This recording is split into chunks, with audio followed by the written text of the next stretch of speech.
buenos días amigos de Moncloa.com. Nos encontramos en esta oportunidad con el expreso político venezolano Leopoldo López, con quien tendremos una conversación sobre diversos temas de interés en Venezuela y en España. Hola Leopoldo, buenas tardes. Hola Tabata, ¿cómo estás? Muy bien. Leopoldo, queremos abordar contigo varios temas importantes, pero creo que es importante comenzar a hablar sobre cómo vive Leopoldo López el exilio, cómo se vive en el exilio teniendo todavía tantas cosas por hacer en Venezuela. Mire, yo estoy en el exilio no porque quiero, sino por las circunstancias. Y es igual creo que con millones de venezolanos que tuvieron que irse de Venezuela. Creo que tu caso y el de millones de venezolanos es así. Algunos buscando comer 3 veces al día, otros buscando medicinas, otros buscando futuro y oportunidades, otros huyendo de la represión y otros huyendo de la cárcel y la muerte. Y es una realidad que hay que entenderla como una realidad no de una persona, sino de nuestra nación, de nuestro país, de lo que hoy es Venezuela.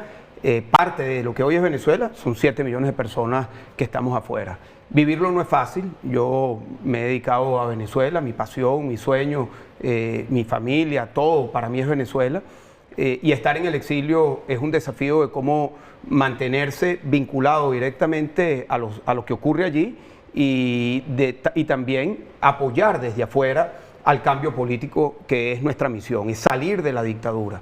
Yo de alguna manera te lo resumo así: yo me despierto en España o en donde esté, pero me acuesto siempre en Caracas, pues siempre me acuesto hablando, y sobre todo por la diferencia de horario, con mis hermanas y mis hermanos en Venezuela.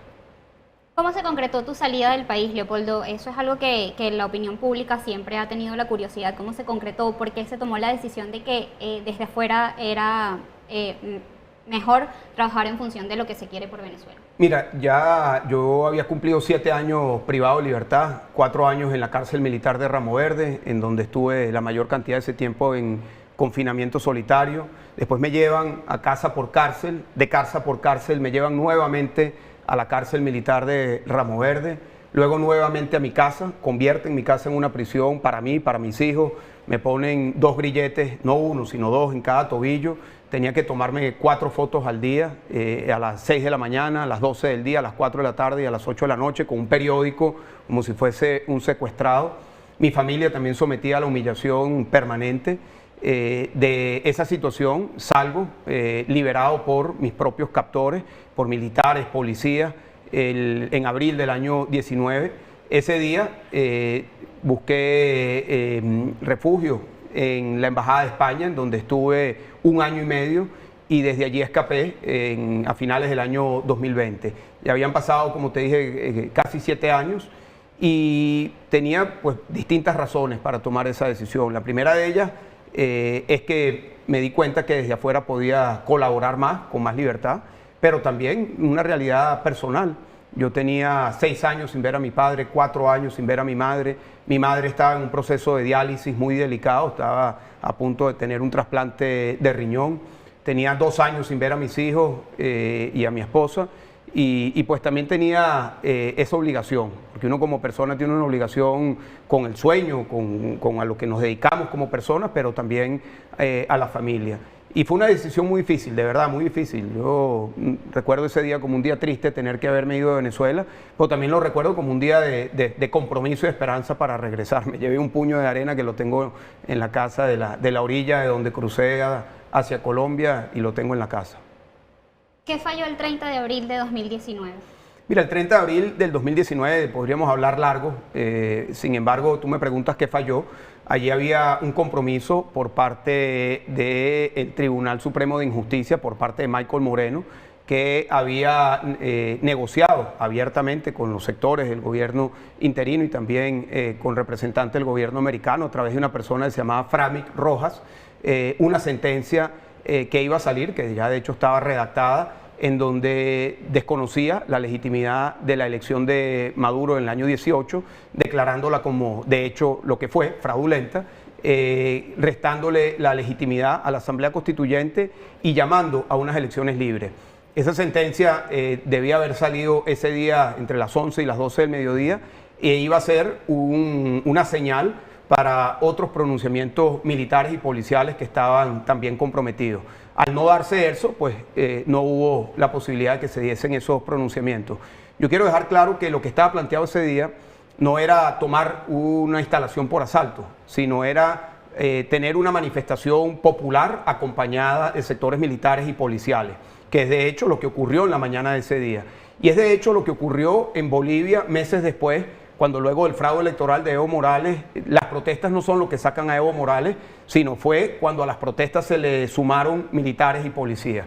Entonces, eso es lo que estaba planteado ese día y eso es lo que falló ese día. ¿Quién se quedó por fuera en ese momento? ¿En qué sentido dices? ¿Quién no? De esos, más allá de la sentencia del Tribunal Supremo, ¿hubo alguien que dijo, mira, mejor no seguimos adelante? Mira, de las personas que fueron contactadas, yo tenía, si se quiere, el contacto con varios sectores militares. Yo no tenía ningún contacto, eso lo estaba manejando otra persona, con el Tribunal Supremo, con Michael Moreno, Frami Roja. Yo no tuve ningún contacto con ellos. Yo tuve contacto fue con militares, Ejército, Guardia Nacional, SEBIN, DIGESIM y el FAES y la Policía Nacional, que estaban comprometidos. Sin embargo, al no darse la sentencia, pues todos aquellos que estaban comprometidos, pues evidentemente no se activaron. Entonces, quien queda por fuera o quien desmorona esa intención fue Michael Moreno y quienes estaban encargados de que se diese esa sentencia. De lo que estoy hablando, hay suficientes testigos y suficientes elementos probatorios para determinar que exactamente eso fue lo que ocurrió ese día. Hablemos un poco sobre lo que ha sucedido en el último año, los últimos 2 años con la oposición venezolana, sobre todo porque, bueno, ya se están reactivando evidentemente movimientos que buscan medirse en unas elecciones primarias, en unas elecciones que puedan enfrentar a Nicolás Maduro en el 2024. ¿Cómo recuperar la confianza en este momento en la oposición y en el electorado en general en Venezuela, que no se identifican ni con un lado ni con el otro, en vista de todas las denuncias sobre corrupción e irregularidades que se han hecho contra la oposición venezolana? Mira, lo primero que yo te quiero decir es que yo entiendo perfectamente esa frustración, perfectamente. Yo entiendo y lo hablo con muchos venezolanos. Como te comentaba antes, yo he tenido la oportunidad de recorrer varios lugares de España, también de América Latina, de Europa, en donde me he reunido con venezolanos y he hablado largo. Y también, por supuesto, lo hago con venezolanos que están en Venezuela a través de la vía digital. Y yo entiendo perfectamente esa frustración. Y es una frustración que tenemos millones de personas que hemos buscado salir de la dictadura durante años, hemos salido a las calles, hemos votado, hemos ido a procesos de negociación, hemos vuelto a salir a la calle, hemos vuelto a votar y ha sido un proceso muy largo que evidentemente ha generado frustración. Yo entiendo que esa frustración también viene por errores que se han cometido. Y es verdad, se han cometido errores. Han habido errores a lo largo de todos estos años y quizás en los últimos 4 años también muchos de ellos. Sin embargo, yo quisiera decir que hay la diferencia entre el error de intención y el error de implementación. Yo creo, por lo menos te puedo hablar de mi parte, yo no he cometido errores de intención. ¿A qué me refiero? Cada decisión que he tomado, en el momento que la he tomado, con la información que tenía disponible, en las circunstancias en las que estaba, he pensado que es la mejor decisión para salir de la dictadura. Eso me ha llevado a mí, a nuestro grupo, a nuestra familia, a poner nuestra vida, nuestra libertad en riesgo. Sin embargo, ha habido errores de implementación. Quizás no era la mejor decisión o no fue implementada de una manera eficaz. Lamentablemente hoy veo mucha gente que comete errores de intención. Lamentablemente veo algunas voces que se hacen llamar de oposición, que más bien son marionetas de la dictadura de Nicolás Maduro, que han sido infiltrados por intereses económicos o por la paz, sencillamente, o por la tranquilidad. Hoy la política de Nicolás Maduro es la política de Pablo Escobar, plata o plomo, o te compro o te doy un tiro en la frente. Y te compro es de distintas maneras, eso se manifiesta, como lo digo, con dinero, contratos, que eso existe y eso está pasando hoy con algunos sectores que se hacen llamar de oposición y también con tranquilidad. No te molesto, no te voy a llevar a nadie preso, no te voy a poner una patrulla del SEBIN frente a tu casa, vas a poder entrar y salir por Maiquetía cuantas veces quieras, si se te espicha un caucho tienes un WhatsApp y vas a tener a quien llamar, es decir, eso en un país lleno de miedo, en una dictadura que se ha instalado, como se ha instalado la dictadura venezolana, Venezuela hoy no es el mismo país de hace 8 años, no es el mismo país de hace 4 años. Es una dictadura en donde por poner un graffiti conmemorando el asesinato de un niño que lo asesina la dictadura con un disparo en el pecho, se llevan a 10 jóvenes presos. Esa es la Venezuela de hoy. Y ante esa realidad hay mucho temor, que hay personas que simplemente pues lo asumen de esa manera. Yo creo que ante esa realidad, nuevamente reconocer los errores, reconocer las circunstancias, ¿qué es lo que nos toca? Bueno, reagruparnos. ¿Reagruparnos dónde? Abajo. ¿Con quién? Con la gente. ¿Con cuánta gente? Con mucha gente. ¿Y cómo hacerlo? Lo que está planteado en estos momentos es hacerlo a través de un proceso de primaria. Un proceso en donde se le pregunte a los venezolanos, dentro y fuera del país, quién es la persona con la tesis política que pueda llevar una persona. Y que sean los venezolanos los que puedan legitimar eso. Ese proceso se va a dar porque ya fue acordado en una reunión que sostuvimos en Panamá hace 3 semanas. Ese proceso se debe concretar a principios del año 2023 y es un proceso en donde pues, los venezolanos van a tener la oportunidad de elegir no solamente un liderazgo, sino una ruta, porque cada candidato planteará algo distinto. Además de eso, nosotros esperamos, todavía los detalles no están concretados, que se pueda elegir también o respaldar los liderazgos a nivel regional, nivel local y también a nivel de los venezolanos que están en el exterior, que pueda ser un proceso que nos permita reagruparnos, pero nuevamente de abajo hacia arriba con la gente y que la gente decida y que esté abierto y que se puedan presentar las distintas alternativas. Habrá quienes planteen una ruta, otros plantearán otra, unos plantearán algo sobre la dictadura, otros plantearán otra cosa y que sea la gente la que pueda decir. Yo creo que ese es el camino más sensato. Y además, que las buenas noticias en ese sentido es que ya hay un acuerdo para transitar en ese camino, como tú lo decías, ya se empiezan a mover las aguas en ese sentido, yo creo que eso es positivo. ¿Cuál crees que es el camino más viable para lograr que haya un cambio de gobierno en Venezuela, sabiendo que las instituciones del Estado están completamente en manos de Nicolás Maduro y su gente? Mira, yo obviamente no puedo decirte, mira, esta es la ruta única. Yo creo que en este momento plantear que del punto A al punto B la ruta más certera y más corta es una línea recta, pues no aplica en estas circunstancias, porque evidentemente hay muchos elementos dentro y fuera del país. Ahora, tú me preguntas en qué nos tenemos que concentrar y yo te diría en la gente, en los números, en tener mucha gente, porque al final del día cualquier proceso de cambio pasa por tener a la gente en la calle, movilizada, como la hemos tenido en el pasado, y tener a mucha gente que pueda respaldar en un proceso electoral el proceso de cambio. Entonces, al final eso se resume a tener gente, los números, mucha gente, gente organizada. Eso pasa, por supuesto, por entender las frustraciones, eso pasa por conectar, eso pasa por poder plantear una ruta que genere esperanza, eso pasa por muchas cosas. Pero si me preguntas lo concreto, a lo que nos tenemos que concentrar es en la gente, en los números, en tener mucha gente organizada dentro y fuera de Venezuela. En cualquier rincón en donde haya un venezolano, una venezolana, allí tenemos que tener capacidad de organización. ¿Qué hay del liderazgo político opositor venezolano en este momento? Todo el mundo anda de su cuenta. Sabemos que ya muchos han manifestado su intención de participar en estas primarias que están preparando. Pero ¿hay un liderazgo capaz de medirse en este momento a la dictadura? Mira, yo creo que en este momento a secas creo que es muy difícil. Ahora, ¿existe la posibilidad de construir y fortalecer ese liderazgo? Sin duda. ¿Cómo hacerlo? A través del proceso de las primarias. Y el proceso de las primarias no es que es un mecanismo, el proceso de las primarias es a través de la gente.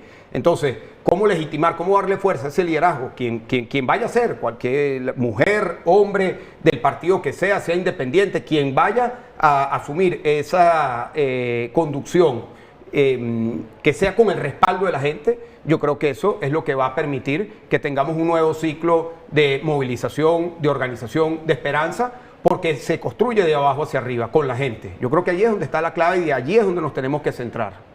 ¿Ven próxima una salida, un cambio en las condiciones políticas, sociales y económicas de Venezuela? Mira, yo no veo que para la inmensa mayoría de los venezolanos las cosas vayan a cambiar, porque es que tú me preguntas sobre la situación política, social y económica. Dejo el tema político para el final. Sobre el tema económico y social, hay una realidad que tenemos que entender hoy en Venezuela, que es que en nuestro país son dos países. Hay un país de unas 22 millones de personas que viven en extrema pobreza, incluso por debajo de las condiciones de Haití o de Sudán del Sur, dicho por el Fondo Monetario Internacional, dicho por la CELAC. Una inmensa mayoría de la población de venezolanos que no tiene acceso a la salud, no tiene acceso a alimentos, no tiene acceso a oportunidades, no tiene acceso a agua potable, a una vivienda digna, a transporte, a dólares, es decir, viven una precariedad tremenda. Esa es la realidad de la mayoría. Pero luego hay una realidad también de unos 4 millones de venezolanos que están en distintos burbujas geográficas que son unos ecosistemas de quienes tienen acceso a dólares.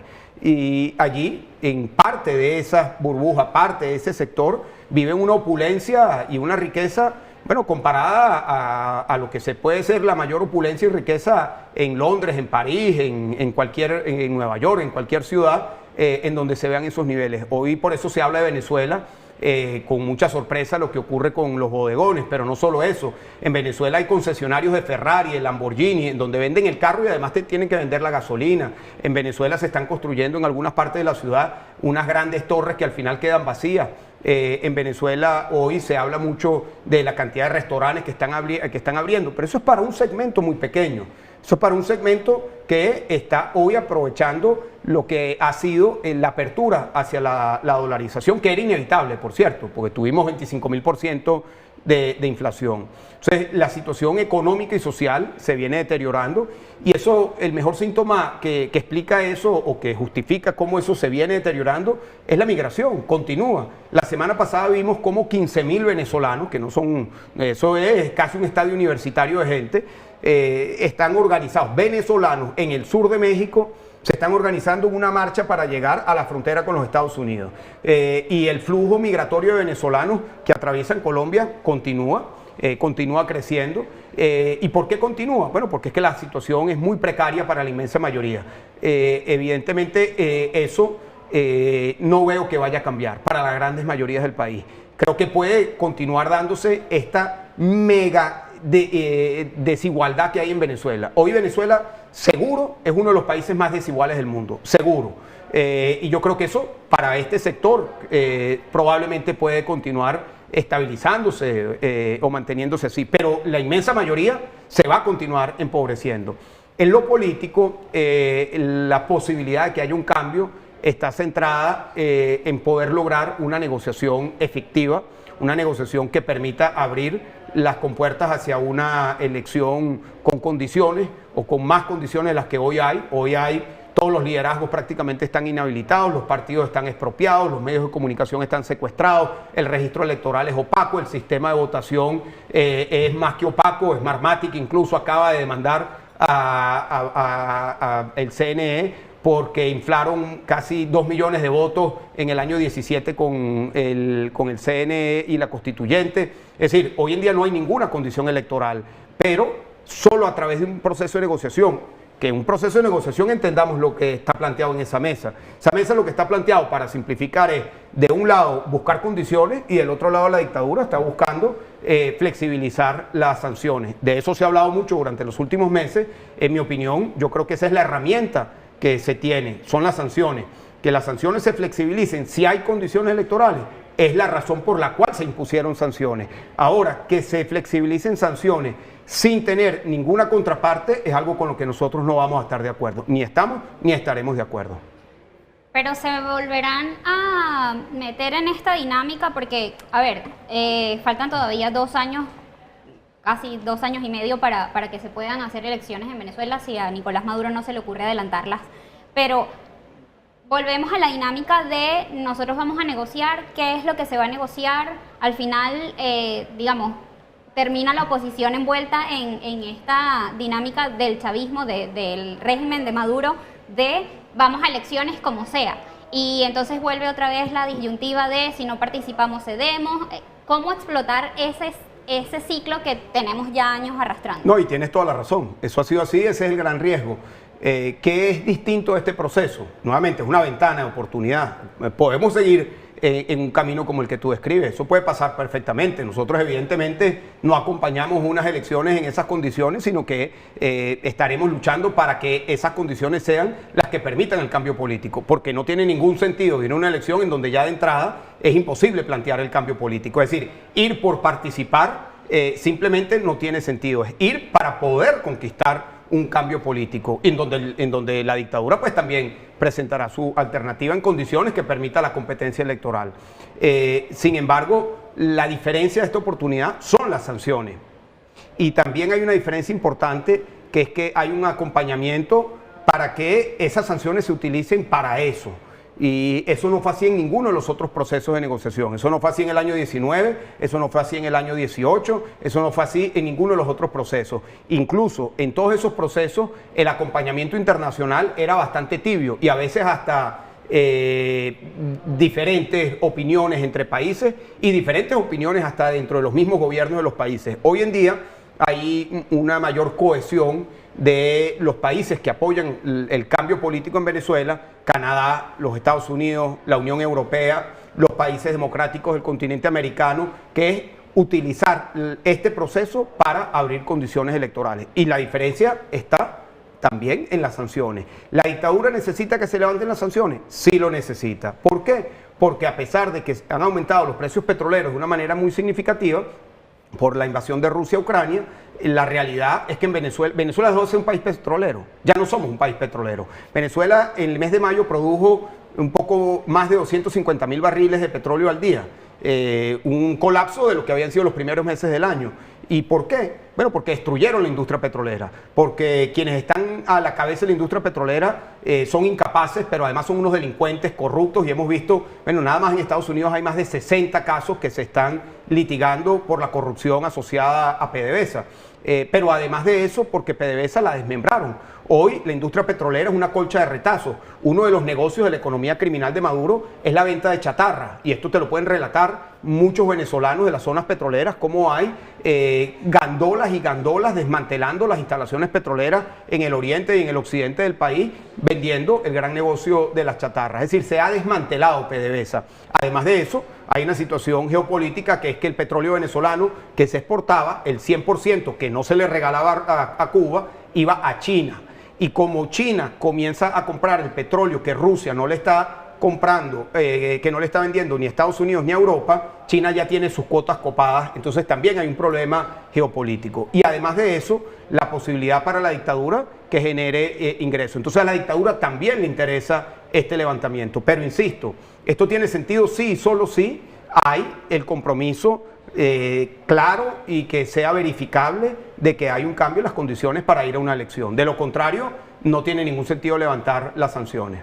Parte de la estrategia del régimen de Nicolás Maduro ha sido vender y hacer lobby diciendo que las condiciones en Venezuela han mejorado, que la situación ha cambiado y Venezuela ya no es titular en los medios internacionales de la misma manera en que de repente pudo haber sido 2019, 2017, cuando las últimas protestas fuertes en el país. ¿Qué se está haciendo a nivel político en el ámbito internacional para tumbar este lobby del régimen de Maduro? Bueno, lo primero es centrarse en esta estrategia, ¿no? Lo primero es evitar el blanqueamiento de la dictadura. Es evitar que países por ese desgaste o por otras razones digan, bueno, ahora vamos a reconocer a Maduro, como por ejemplo sucedió con Portugal hace unos días, que planteó el reconocimiento de Maduro a través de la entrega de credenciales de su embajador. Nosotros, por supuesto, esperamos que eso no sea la situación en otros países europeos y mucho menos en España. Es decir, nosotros esperamos de la comunidad internacional que haya un firme respaldo al proceso de legitimación de la democracia, no de la dictadura. Entonces, eso es una de las líneas en las que se centra mucho el esfuerzo, y también de que se entienda para qué el proceso de negociación. Porque la dictadura tiene siempre el interés de desviar el proceso de la negociación, de poner otros temas, de cambiar la agenda, de sacarle el foco del proceso de democratización. Y por supuesto que ahí hay una tarea muy importante que se tiene que hacer. También en el acompañamiento a gestiones humanitarias que se puedan hacer para ayudar a los venezolanos que están dentro y fuera de Venezuela. Hay muchos proyectos que se pueden dar con mayor efectividad a través de organismos multilaterales que tienen presencia en Venezuela y en los países donde hay mayores migrantes venezolanos para atender temas humanitarios, temas que tienen que ver con salud, con alimentación, con reinserción laboral y otros temas que son estratégicos. Yo creo que allí es donde la comunidad internacional tiene que centrarse en el esfuerzo, en lo político y en lo social de esa manera. Pero luego tú haces un comentario y yo quisiera hacer una referencia. Tú dices, bueno, ya Venezuela no está en el centro de las noticias como lo estuvo. Eso es verdad. Pero yo creo que tenemos que entender que ahí hay un patrón, ¿no? Y es un patrón que no solo es venezolano. Es lo mismo que ha ocurrido con Bielorrusia, es lo mismo que ha ocurrido con Hong Kong, es lo mismo que ha ocurrido con Nicaragua, por nombrar algunos países en donde en todos esos países hubo protestas para pedir elecciones libres, como las hubo en Venezuela. Ninguno de esos países lamentablemente se produjo el cambio político. En todos esos países ya no son primera plana de la noticia. Recuerda cómo fue Bielorrusia durante un momento, o cómo fue Hong Kong, equiparable a lo que fue Venezuela en ese momento. O sea, creo que hay que entender también, esto es parte del desafío, tú me preguntas de qué hacer a nivel internacional, de entender el fenómeno venezolano dentro de un contexto global. Y yo creo que ese es el contexto en el que nosotros tenemos que insertar la tragedia venezolana, que es el conflicto global que hay entre las autocracias y las democracias, entre la opresión y la libertad.